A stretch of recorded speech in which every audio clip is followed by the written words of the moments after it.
अरे इसकी तो हुक खुली हुई है। पर इतने प्यारे बंदे होते हैं, इतने प्यारे बंदे। पाजी उनने पहले मेरी हुक लगाई है, फिर मुझे कूटा और फिर घर तक छोड़ के आ रहे हैं। और अब घर छोड़ के जाते जाते वो मेरे कान में कह के जा रहा है, कह रहा है कि baby we are made for each other ना। Give it up for Satyam Guru. यार मेरा नाम है सत्यम गुरु और गलती से मैं अपने माँ बाप की सबसे छोटी औलाद हूँ। तो कितने लोग यहाँ पे घर में सबसे छोटे हैं? Give me a loud chair sir. हाँ बढ़िया। अरे आराम आराम से सर। भाई मैं तुम्हारा दर्द समझ सकता हूँ। मतलब घर में जो लोग सबसे छोटे हैं ना, हम लोग पैदा तो नहीं किए जाते, हम लोग बस मजे मजे में जाते हैं और फिर ये हरामजादी दुनिया मिलके हम लोगों के मजे ले रही होती है यार। भाई साहब घर में सबसे छोटे व्यक्ति की बस उतनी ही इज्जत है जितनी की बैंड बाजे वालों में झुनझुना बजाने वाले की। कोई नहीं झेल रहा है भाई हमें, मैं सच बता रहा हूँ। और मैं आई एम फ्रॉम भोपाल और हम भोपालियों को कुछ एटीट्यूड ऐसा होता है कि जरूरी नहीं कि आप जिंदगी में मेहनत करके सफल हो, आप किसी सफल व्यक्ति की छाती पर बोझ बन के भी रह सकते हैं। हाँ जैसे कि मैं मेरे मामा जी की छाती पर। भाई साहब मेरे मामा जी बहुत ज्यादा मेहनती आदमी हैं, उनके 6 बच्चे हैं और 7वां भी रनिंग में है, क्योंकि मामा जी को ठोकने का बहुत ज्यादा शौक है। बिकॉज वो योगी जी के फैन हैं, वो नहीं पाजी जो आप सोच रहे थे। हाँ भाई मैं सही बता रहा हूँ सर, मेरे मामा जी को लगता है कोई भी चीज खराब हो गई है आप उसको ऐसे ठोक दो वो ठीक हो जाती है। हाँ आपने ओशो का नारा सुना होगा कि संभोग से समाधि तक, मामा जी का नारा है ठोकने से ठीक तक।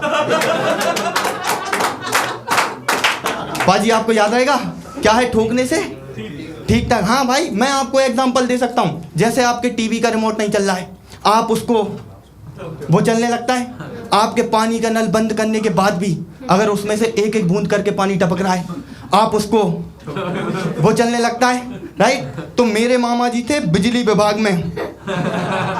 एक दिन एक ट्रांसफार्मर खराब हुआ मामा जी ने, अब मामा जी की बहुत याद आती है। मामा जी को क्या पता था एक दिन वो खुद ही ठुक जाएंगे। भाई साहब भगवान उन्हें स्वर्ग में ही निवास दे, कहीं नरक में पहुंच गए तो यमराज उन्हें ठोक रहा होगा, क्या मतलब है? मेरे मामा जी प्रोफेशनल ठुकैया हो चुके थे। लोग दूर दूर से उनके पास अपनी समस्याएं लेके आ रहे थे कि पड़ोसी का बच्चा बिगड़ गया, मामा जी कह रहे हैं बंदी का बेस्ट फ्रेंड ज्यादा चिपकता है। एक दिन मामा जी खुद सोनिया गांधी के पास पहुंच गए, कह रहे मैडम राहुल को ठोक के देखे तो हो सकता है प्रधानमंत्री बन जाए। हाँ भाई। और जब मामा जी को 7वां बच्चा होना था ना, सॉरी मामी को, तो बच्चा अटक गया। अब सब परेशान है, डॉक्टर कह रहे हैं अरे ऑपरेशन करना पड़ेगा। मामा जी कह रहे हैं अबे हटो यार। मामा जी का मामी के पेट पे एक दिया, बच्चा बाहर, बच्चा लटका हुआ है, बच्चा नहीं रो रहा, बच्चे के पिछवाड़े पे एक दिया, बच्चा रोने लगा। अब मामा जी डॉक्टर्स को लिंच कर दे रहे हैं, कह रहे हैं कहा था ना ठोकने से ठीक ठाक। मामा जी बहुत क्लासी आदमी थे यार। जैसे मैम आप ना काफी ज्यादा क्यूट लग रहे हैं, आपको देख के मुझे मेरी एक्स की याद आ गई। उसको भी हल्की हल्की मूछें आती थी, हम एक ही शेविंग किट यूज कर लेते थे। वो बात अलग है कि बात बाल काटने की हुई थी और वो मेरा काट के चली गई। हाँ मैं सच बता रहा हूं, हम लोग मेड फॉर ईच अदर थे। वो भी नहीं नहाती थी, हम दोनों ने नहीं नहाने के रिकॉर्ड बनाए भाई, 15-15 दिन के, और हर बार वही जीत जाती थी पगली। एक तो इतनी ज्यादा बकचोद मैम, मैं आपको बताऊं, एक दिन वो मेरी बनियान पहन के चली गई, तो मैंने उसको कॉल किया कि अब मैं क्या पहन के जाऊंगा। कह रही baby you know we are made for each other, तुम मेरी बनियान पहन के चले जाना। पर भाई दिक्कत ये थी कि उसको तो मेरी बनियान आ जाती थी, मुझे तो हुक लगाना भी नहीं आता भाई। हाँ मैं सर आपने वो देखे एंटी रोमियो स्क्वाड वाले, जिनको कपल दिखते हैं और वो कूटना चालू कर देते हैं, मैं उनका कट्टर सपोर्टर हूँ। मतलब मेरी एक्स कहीं तो पिट रही होगी। हाँ भाई, पर मैं कपल से ये कहना चाहता हूँ, आप एक छोटा सा काम कर लो, वो आपको नहीं मारेंगे। आप एक बार गुलाब के फूल की जगह कमल का फूल देके तो देखो।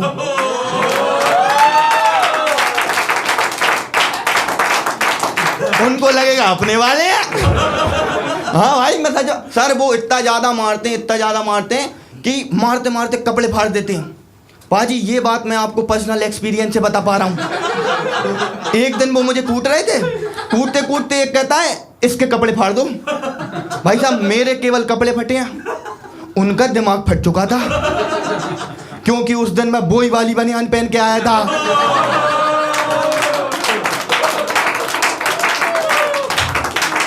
एक कह रहा है अरे इसकी तो हुक खुली हुई है। पर इतने प्यारे बंदे होते हैं, इतने प्यारे बंदे। पाजी उनने पहले मेरी हुक लगाई है, फिर मुझे कूटा और फिर घर तक छोड़ के आ रहे हैं।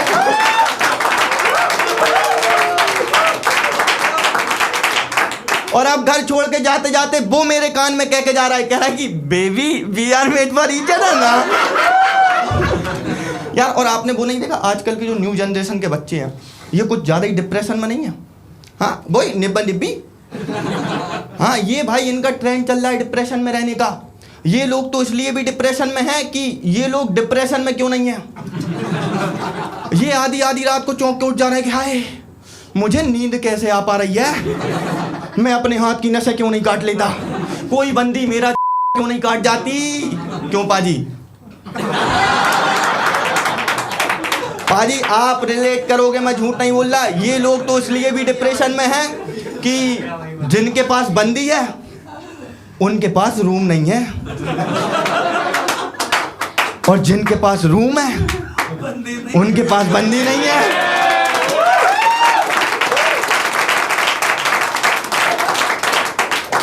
और जिनके पास ये दोनों चीजें हैं वो मर्दाना कमजोरी का इलाज करा रहे हैं।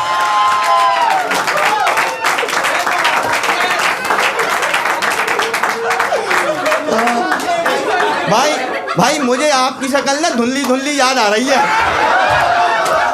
आप वही हो ना जो पुराने बस स्टैंड पे डॉक्टर साहनी की तरह मुझे मिले थे।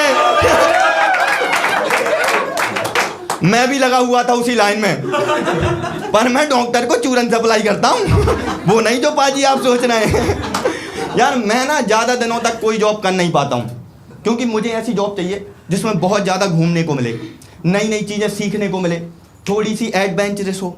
तो मेरी ड्रीम जॉब है नगर निगम में कुत्ता पकड़ने वाली गाड़ी में। आप लोग देख रहे हो कितना ज़्यादा मज़ा आएगा। मतलब मैं कुत्ता पकड़ने के लिए शहर के कोने कोने में जा रहा हूँ, गली गली में घूम रहा हूँ। कभी मैं कुत्ते के पीछे नहीं, वो तो आगे था। हाँ भाई कुत्ता पकड़ते पकड़ते जब थक गए तो जो बिस्कुट कुत्ते को डालने थे वो हम नहीं खा लिए। एक दिन मैं एक कुत्ता पकड़ने के लिए गया, कुत्ते ने मुझे काट लिया, मैंने गुस्से में कुत्ते को काट लिया।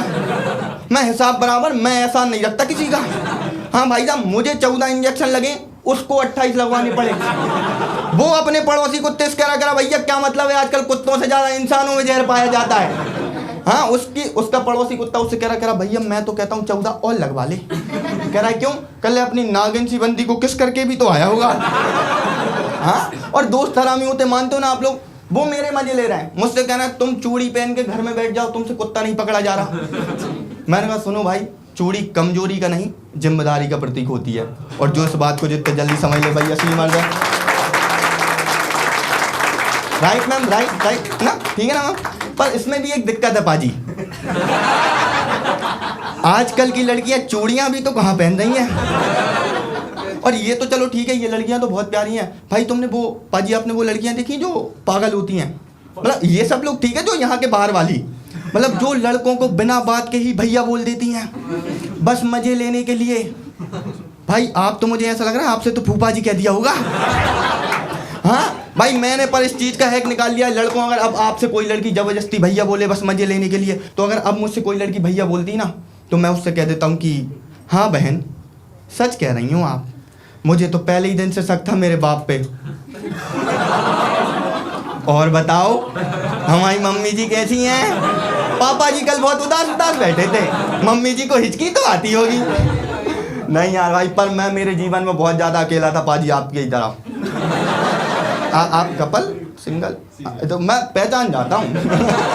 हाँ भाई मैं बता रहा हूँ। फिर ना मैंने मेरा अपना अकेलापन दूर करने के लिए मैंने पबजी खेलना चालू कर दिया, तो मेरा एक इंटरनेशनल दोस्त बना, सीमा हैदर नहीं। उसका नाम था अल्ताफ पाकिस्तानी। ये अद्भुत आदमी था सर, मतलब कोई इससे रिवाइव मांगता था, ये उसके ऊपर बम फेंक देता था। मैं अल्ताफ भाई ये क्या किया, कल ले भाईजान फालतू में तड़प रहा था, मैंने सोचा इससे अच्छा जन्नत ही पहुंचा देते हैं। मैं सही है, किसी को तो 72 हूरे नसीब हो। भाई एक दिन मैं ऐसे गोलियां चला रहा हूँ यहाँ से, हाँ पबजी खेल रहा है, ये चुपके से जाके सामने वाली स्क्वाड में मिल गया, अपने जेब में हाथ डाला, बम निकाला और उर्दू में मंत्र पढ़ रहा है। आप देख रहे हैं कितना अद्भुत है, उर्दू में मंत्र, और फट गया। भाई साहब मैं केवल मनोरंजन के लिए पबजी खेल रहा था, इस ट्रेनिंग चल रही थी।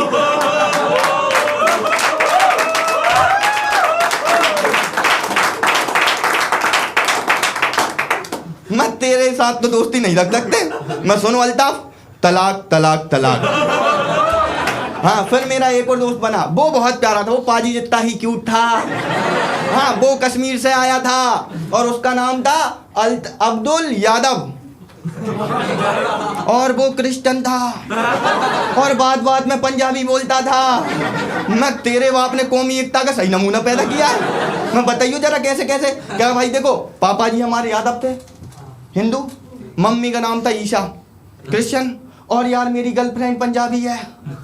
मैं वो सब कुछ तो ठीक है, पर ये अब्दुल, चल भाईजान अब कश्मीर में रहते हैं तो इतना तो बनता ही है, पर ऐसे व्यक्तियों से कभी भी रिलेशनशिप की एडवाइस नहीं लेनी चाहिए, क्योंकि इनके खुद के लगे होते हैं, ये अपने भी लगवा देते हैं। भाई मैंने एक दिन इससे पूछ लिया, मैं भाई मैंने रिया को प्रपोज कर दिया, वो मान ही नहीं रही, बता क्या करूं। कह रहा है वीरे एक बारी पत्थर मार के देख ले। मैं अब्दुल भाई क्रिश्चियन यादव पंजाबी, हर जगह पत्थर नहीं मारा जाता। कह रहा सही कह रहा भाई, सही कह रहा है, घर जला दे। मैंने कहा सुनो, दिल पत्थर मारने से नहीं, पत्थर पूजने से जीता जाता है। Thank you guys, this is my time. My name is SD Komar Gopali. You are a lovely audience.